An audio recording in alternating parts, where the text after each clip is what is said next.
হরিনামের পরিণাম। কবি ভবানীপ্রসাদ মজুমদার। আমার পাখি আজব পাখি, করবে হরিনাম, দেখে যান গো বাবু মশাই, 100 টাকা দাম।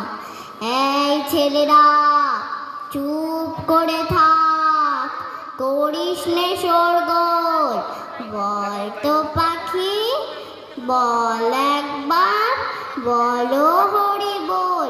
সত্যি পাখি বল হরি বল বলিয়ে দিল জোরে। বংশীবাবু 100 টাকায় নিলেন খাঁচা ধরে। বাড়ি ফিরেই সবাইকে জড়ো করলেন ডেকে। জনা 50 লোকের মাঝে বললেন জোরে হেঁকে, এই যে পাখি দেখছো সবাই, মধুরা এর ধাম।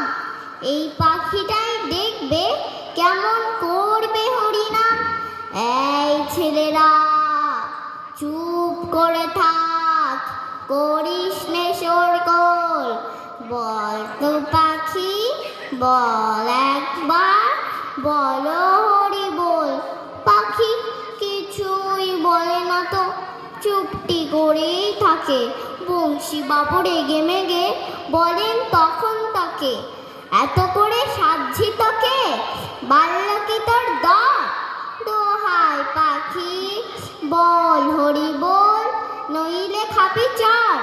বললে পাখি চুপ করে থাক, এখন আমি শুই, বল হরি বল বলবো পরে, মরবি যখন তুই। নমস্কার।